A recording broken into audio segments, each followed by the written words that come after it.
The fluorescent lights of Terminal 3 at Chicago O'Hare International Airport flickered with a rhythmic, buzzing persistence that seemed to mimic the frantic beating of Clara's heart.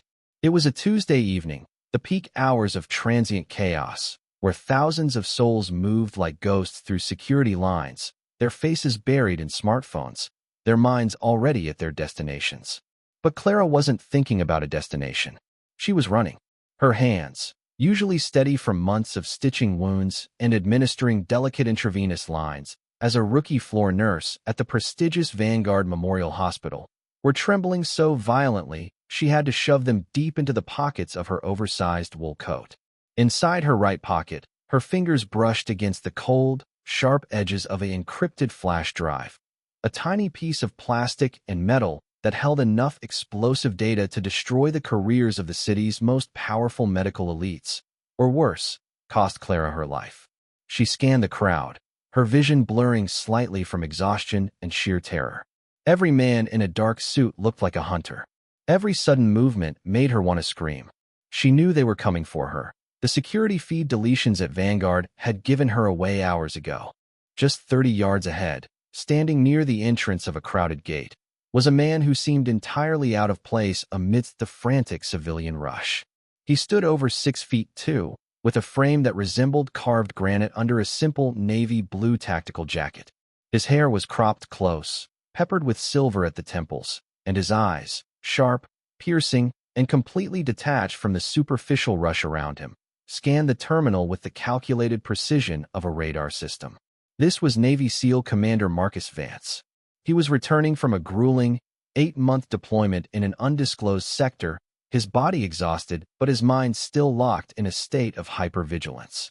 He had seen the worst of humanity, survived ambushes that defied statistical probability, and buried men who were closer to him than brothers. To the average traveler, he was just a stern-looking veteran heading home. But to Clara, who had spent the last 2 years studying advanced tactical medicine and emergency field triage protocols for a military nursing application, the man's posture, the faint scar running down his left jawline, and the specific trident pin subtly fastened to the inside lapel of his open jacket whispered a desperate prayer. Clara knew she couldn't just walk up to him. 2 men in matching gray windbreakers had just stepped off the escalator behind her, their eyes locked onto the back of her head with predatory focus. They were closing the distance rapidly, navigating the crowd with practiced, aggressive efficiency. If she made a scene, airport security would intervene, but Vanguard's reach extended deep into local law enforcement, and she would be escorted right back into the lion's den before she could utter a word of truth. Her breath caught in her throat. She had less than 10 seconds before the men reached her. Taking a deep, shuddering breath, Clara forced herself to walk past Commander Vance, keeping her distance just enough to avoid looking like they were together, but close enough to catch his peripheral vision. As she crossed his path, she dropped her left hand from her pocket and executed a series of quick, highly specific finger movements against the fabric of her trousers. It was the Talon 3 distress signal, an obscure, non-verbal battlefield hand sign developed by elite special operations medics to indicate a catastrophic internal compromise without alerting enemy captors.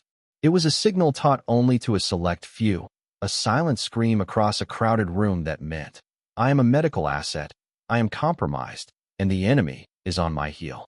Marcus Vance didn't blink. His expression remained a mask of stoic indifference, but internally, an alarm bell that hadn't rung since a Black Ops mission in the mountains of the Hindu Kush shattered his exhaustion. His gaze locked onto the young woman's retreating figure. He noticed the slight tremor in her stride, the hyper-extended posture of someone anticipating a strike from behind, and the absolute precision of the hand signal she had just flashed. His eyes shifted instantly past her, identifying the 2 men in gray windbreakers who had suddenly altered their trajectory to match her exact path. The tactical math in Marcus's brain took less than a millisecond to resolve. This girl wasn't military. She was too young, her skin lacked the weathered exposure of field operations, and her boots were standard civilian leather, but she knew the signal. And more importantly, she was in imminent danger. Marcus adjusted the strap of his duffel bag, his muscles tightening with a familiar, lethal readiness that had nothing to do with civilian life and everything to do with survival.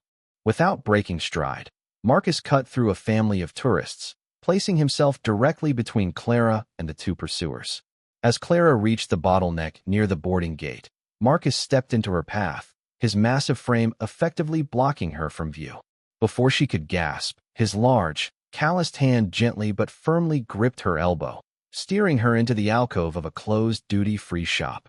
The two men in gray windbreakers overshot their mark, their heads snapping around as they realized their target had vanished from their direct line of sight. Marcus kept his back to the terminal, his body shielding Clara completely. He looked down into her wide, terrified brown eyes, noting the pale complexion and the sweat beaded at her hairline. "You have 5 seconds to tell me where you learned that signal," Marcus said, his voice a low, gravelly baritone that commanded absolute obedience without raising a single decibel. "And it better be a damn good story, because the two gentlemen looking for you don't look like they're here to offer you a flight upgrade." Clara swallowed hard, her voice trembling but resolute. "My brother, Sergeant Leo Diaz. He was under your command in the 3rd Battalion. He taught me the Triav codes before he was deployed. He's dying in the VIP wing at Vanguard Memorial right now, and it's not from his combat wounds. They're killing him, Commander. They're killing all of them." The mention of Leo Diaz hit Marcus like a physical blow, though his face remained an unreadable sheet of ice. Leo Diaz was one of the finest corpsmen Marcus had ever had the honor of leading, a man who had taken a shrapnel blast to the chest to shield a wounded brother in arms.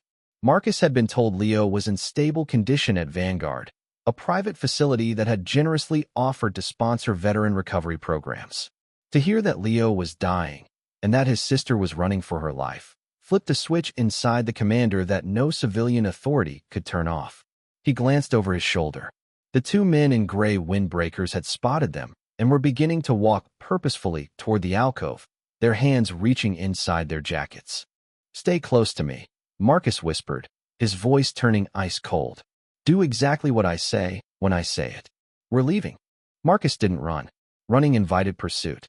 Instead, he walked with an aura of absolute authority, guiding Clara through an emergency exit door marked authorized personnel only. The alarm began to blare, a high-pitched wail that drew the immediate attention of the terminal. The two pursuers broke into a sprint, but Marcus had already slammed the heavy steel door shut, jamming a tactical wedge from his bag into the base of the frame, effectively locking it from the inside. He led Clara down a concrete maintenance corridor, his mind mapping the airport's layout with terrifying efficiency. They exited into the lower-level baggage handling area, slipping past confused airport workers before blending into the chaotic crowd of the ground transportation pickup zone outside. Within minutes, they were in the back of a hailing rideshare vehicle, disappearing into the neon-lit, rain-slicked streets of Chicago. Inside the vehicle, the silence was heavy, broken only by the steady thrum of the windshield wipers.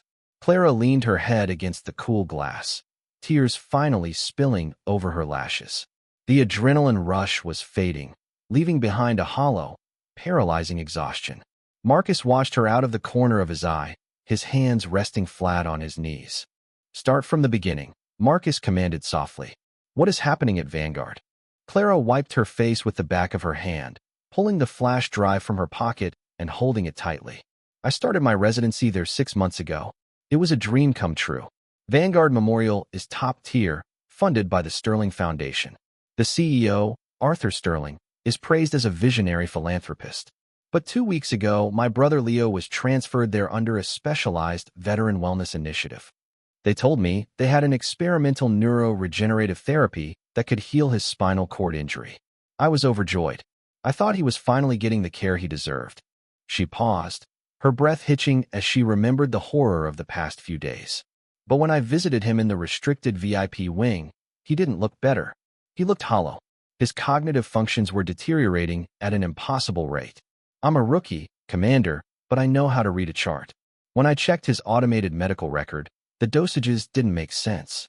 They were administering an unapproved synthetic compound called X14, a drug that mimics advanced neurological trauma. They aren't trying to heal him.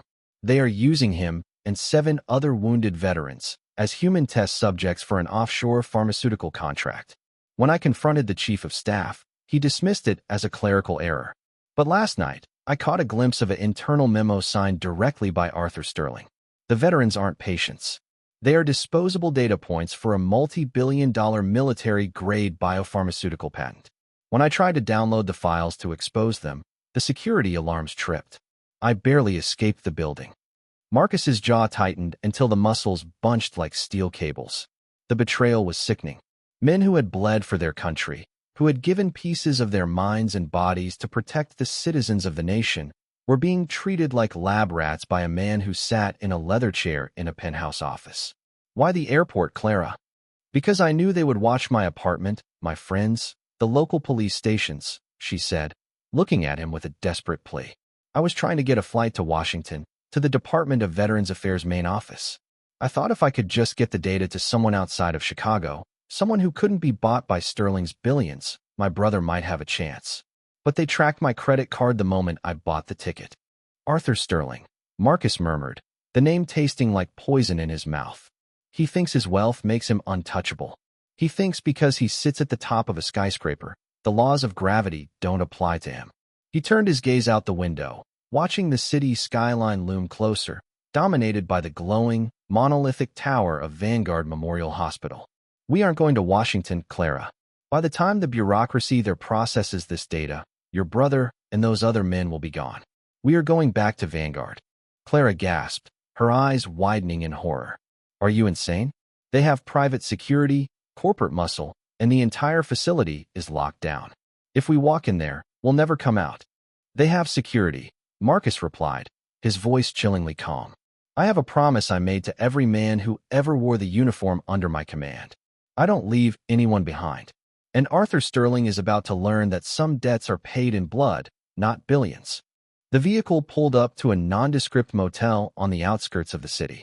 Marcus paid the driver in cash and escorted Clara to a room he checked into under an alias. For the next 3 hours, there was no rest. Marcus utilized a secure, encrypted satellite phone from his tactical gear, making a series of calls to men whose names existed on no public rosters, retired operatives, loyal comrades, and high-ranking federal investigators who owed him their lives. He transmitted the data from Clara's flash drive through a secure military server, ensuring that even if they failed, the truth was already locked in a chamber aimed directly at Vanguard's heart. As the clock struck 2 a.m., the atmosphere in the motel room was thick with tension. Clara watched Marcus as he meticulously cleaned and checked a standard-issue sidearm, his movements methodical and rhythmic. The contrast between her world, one of healing, sterile white sheets, and soft words to frighten patients, and his world of cold steel and tactical calculations was stark. Yet, she felt a profound sense of safety beside him. He was a shield against a monster she couldn't fight alone. Commander, Clara said softly, breaking the silence. What if Sterling doesn't care about the exposure? What if he's too powerful to care? Marcus locked the magazine into his weapon with a sharp, definitive click. Everyone cares when the foundation they built their life on starts to crumble.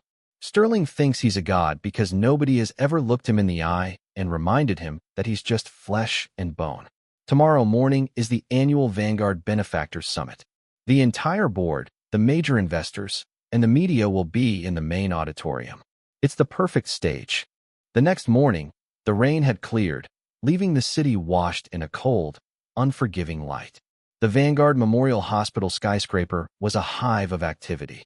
Valets in tailored vests parked luxury vehicles, while executives in pristine suits and dresses walked through the grand glass atrium, greeted by string quartets and champagne. It was a celebration of wealth disguised as medicine.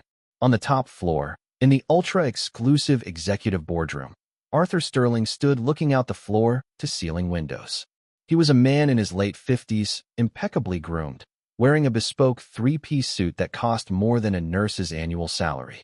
His face was a mask of supreme confidence, but underneath, a subtle twitch in his left eyelid betrayed his inner agitation.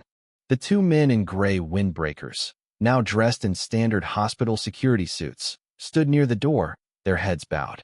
You lost her at the airport? Sterling's voice was smooth, like aged whiskey, but it carried a terrifying undercurrent of malice. A 24-year-old girl, a rookie nurse who can barely handle an emergency room shift, evaded both of you. Sir, she had help. One of the men stammered. A man intervened. He was highly trained. He neutralized our pursuit without drawing attention, used tactical evasions, and jammed the security doors. We are reviewing the airport footage now to identify him.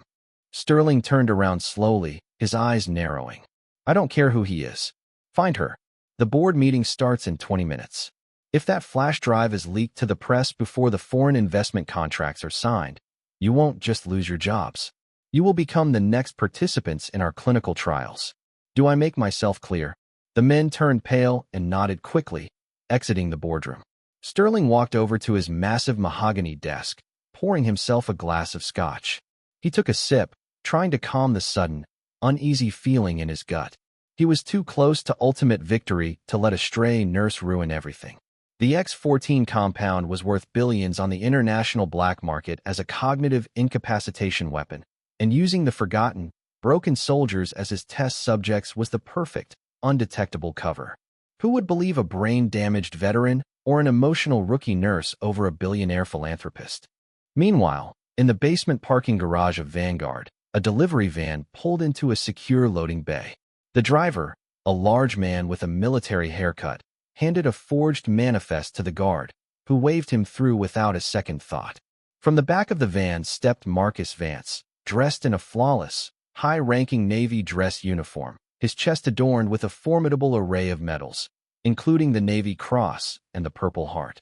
Beside him was Clara, dressed in her immaculate white nurse's uniform, her hair tied back, her expression no longer terrified, but hardened by a fierce determination. They didn't hide. They walked directly toward the executive elevators. The sheer authority radiating from Marcus's uniform and posture caused security guards and staff to instinctively step aside, offering respectful nods. They assumed he was a distinguished guest for the summit, a military liaison brought in to praise the hospital's veteran initiative. They had no idea they were letting the executioner into the castle. The elevator chimed as it reached the penthouse floor. The doors slid open to reveal a plush, carpeted hallway leading to the grand boardroom, where the annual benefactors meeting was already underway. Through the frosted glass walls, Marcus could see the silhouette of Arthur Sterling standing at the head of a massive conference table, addressing a room filled with 20 of the country's wealthiest investors. Marcus didn't knock.